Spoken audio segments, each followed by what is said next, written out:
Hey guys, welcome to Initiate Scientia, where science meets you. In today's video, let's get to know about the lesson A Hero, written by R.K. Narayan. So hit the subscribe button and also the bell icon and share the video with your friends. Good morning, children. Today, let us learn about the first lesson in 10th standard topic, A Hero, written by R.K. Narayanan. So here now read the story and to know how a child becomes a hero overnight.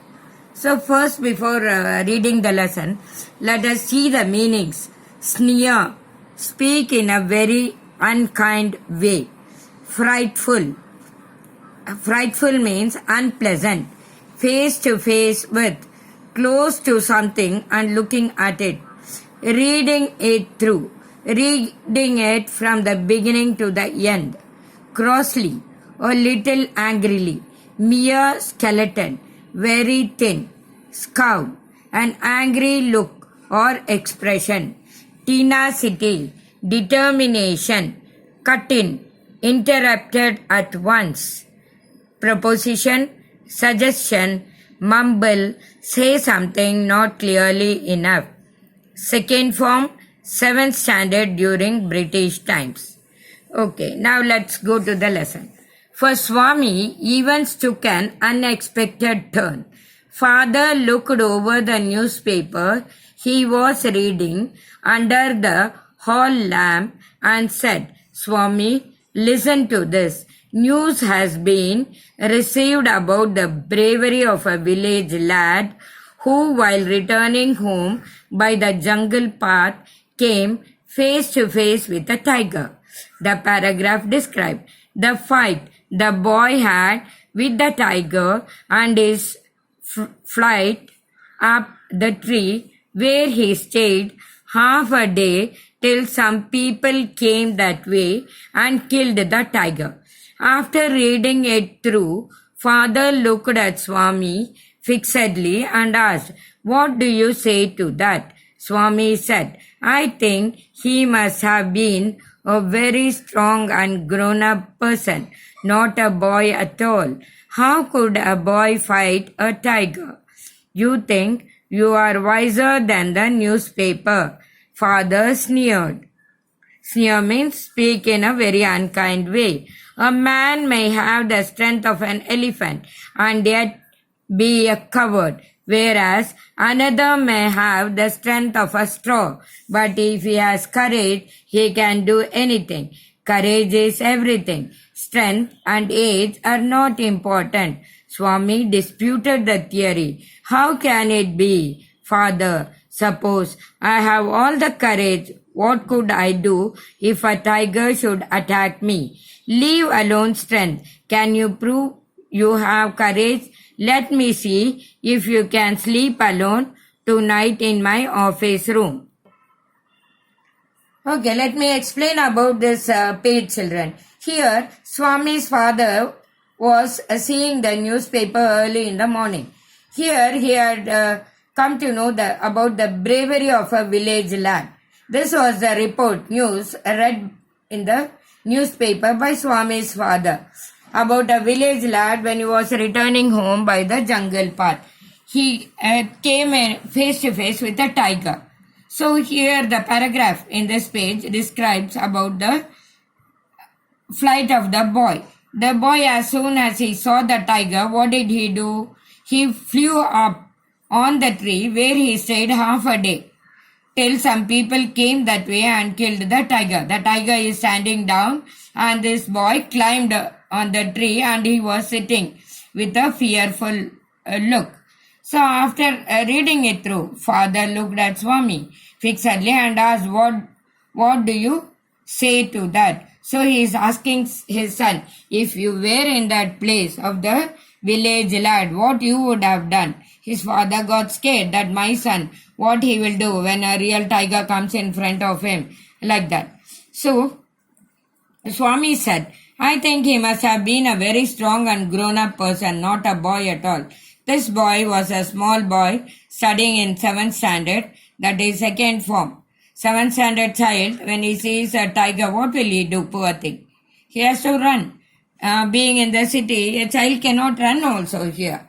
Okay, he may feel weak, but the village lad, he will be stronger when you compare with a city boy. So in this way, the father got scared. Swami's father got scared. What will my son do? Let him also take up the courage. You think you are wiser than the newspaper. Father sneered. So, Swami, what did he tell? He told his father that I think it must be a strong man or a grown-up person, not a boy at all. How could a boy fight a tiger? He is arguing with his father, isn't it? So, you think you are wiser than the newspaper. Father sneered. So, he in an unkind way, in a cruel way, father is telling to his son, oh, don't think that you are wiser than the newspaper. A man may have the strength of an elephant and yet be a coward, whereas another may have the strength of a straw. He will be like a straw, very thin, but he would have had courage. He can do anything. So courage is everything. Strength and age are not important. That is what he is saying. Swami disputed the theory. How can it be, father? Suppose I have all the courage. What could I do if a tiger should attack me? Leave alone strength. Can you prove you have courage? Let me see if you can sleep alone tonight in my office room. So, he wanted to test the courage of his son. So, father is telling, you have to sleep in the night in my office room alone. Okay, let us do the reading in the next page. A frightful proposition. Swami thought. So, Swami was thinking that he had a frightful proposition. He had always slept beside his granny in the passage, and any change in this arrangement kept him trembling and awake all night. He hoped at first that father was only joking. He mumbled weakly, yes, and tried to change the subject. He said very loudly and with a great deal of enthusiasm, we are going to admit even elders in our cricket club hereafter. We are buying brand new bats and balls. Our captain has asked me to tell you. So in this passage, in this paragraph, Swami was scared because he doesn't want to sleep alone in the office room. He is very scared because every day he is sleeping with his grandmother. Okay, so the child is telling his father that he is trying to change the chapter from that. We will see about that lad later, father. Cut in. You must sleep alone hereafter. Swami realized that the matter had gone beyond his control. From a challenge, it had become a command. He knew his father's tenacity at such moments. From the first of the next month, I will sleep alone, father. No, you must do it now. It is disgraceful sleeping beside granny or mother like a baby. You are in the second form and I don't like the way you are being brought up, he said and looked at his wife who was rocking the cradle. Why do you look at me while you say it, she said. I hardly know anything about the boy. No, I don't mean you, said father. If you mean your mother is spoiling him, tell her so and don't look at me, she said and turned away. Gloomily, feeling in a way that things will not improve, sternly, seriously and strictly, tiptoed, walked quietly on the tips of his toes. Gesticulations, to make movements with hands and arms. Snore, to breathe in a noisy way. Apparition, ghost. Scorpions, small creatures of the spider family with a poisonous sting. Slunk, moved somewhere quietly and secretly. Laughing stock, an object of ridicule. Swami's father sat gloomily, gazing at the newspaper on his lap. Swami rose silently and tiptoed to his bed in the passage. Granny was sitting up in her bed and remarked, Boy, are you already feeling sleepy? Don't you want to hear a story? Swami made wild gesticulations to silence his granny, but that good lady saw nothing.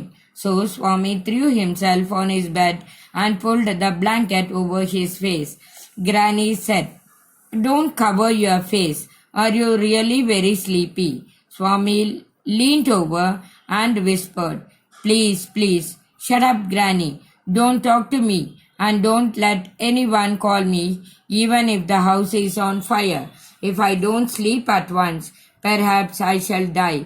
He turned over and curled and snored under the blanket till he found his blanket pulled away. Presently his father came and stood over him. "Swami, get up," he said. He looked like an apparition in the semi-darkness of the passage, which was lit by a cone of light from the hall. Swami stirred and groaned as if in sleep. Father said, "Get up, Swami." Granny pleaded, "Why do you disturb him?" "Get up, Swami," said father for the third time, and Swami got up. Father rolled up his bed, took it under his arm, and said, "Come with me, Swami. Come with me." Swami looked at Granny, hesitated for a moment, and followed his father into the office room. On the way, he threw a look of appeal at his mother and said, "Why do you take him to the office room? He can sleep in the hall, I think." "I don't think so," father said, and Swami slunk behind him with bowed head. "Let me sleep in the hall, father," Swami pleaded. "Your office room is very dusty, and there may be scorpions behind your law books." "There are no scorpions, little fellow. Sleep on the bench if you like." "Can I have a lamp burning in the room?" "No." "You must learn not to be afraid of darkness. It is only a question of habit. You must cultivate good habits. Will you at least leave the door open?" "All right, but promise you won't roll up your bed and go to your granny's side at night. If you do it, I will make you the laughing stock of your school." Chum, a good friend. Informally, especially among children. Spare, not harm someone. Encase, covered himself closely. Crouch, lower the body close to the ground. Reassurance, to make someone feel calmer, to make someone less frightened. Rack, make someone suffer great mental pain. Nightmare, a frightening dream. Desperately, do something with no hope. Mortal weapon, deadly weapon. Swami felt cut off from humanity. He was pained and angry. He did not like the strain of cruelty he saw in his father's nature. He hated the newspaper for printing the tiger story. He wished that the tiger had not spared the boy, who didn't appear to be a boy after all, but a monster. As the night advanced and the silence in the house deepened, his heart beat faster. He remembered all the stories of devils and ghosts he had heard in his life. How often his chum, Mani, had seen the devil in the banyan tree at his street end. And what about poor Muniswami's father, who spat out blood because the devil near the river's edge slapped his cheek when he was returning home late one night, and so on and on his thoughts continued. He was faint with fear. A ray of light from the street lamp strayed in and cast shadows on the wall. Through the stillness, all kinds of noises reached his ears: the ticking of the clock, a rustle of trees, snoring sounds, and some vague night insects humming. He covered himself so completely that he could hardly breathe. Every moment he expected the devils to come up to carry him away. There was the instance of his old friend in the 4th class who suddenly disappeared and was said to have been carried off by a ghost to Siam or Nepal. Swami hurriedly got up and spread his bed under the bench and crouched there. It seemed to be a much safer place, more compact and reassuring. He shut his eyes tight and encased himself in his blanket. Once again, and unknown to himself, fell asleep, and in sleep was racked with nightmares. A tiger was chasing him, his feet stuck to the ground. He desperately tried to escape, but his feet would not move. The tiger was at his back, and he could hear its claws scratch the ground. Scratch, scratch, and then a loud thud. Swami tried to open his eyes, but his eyelids would not open and the nightmare continued. It threatened to continue forever. Swami groaned in despair. With a desperate effort, he opened his eyes. He put his hand out to feel his granny's presence at his side, as was his habit. But he only touched the wooden leg of the bench, and his lonely state came back to him.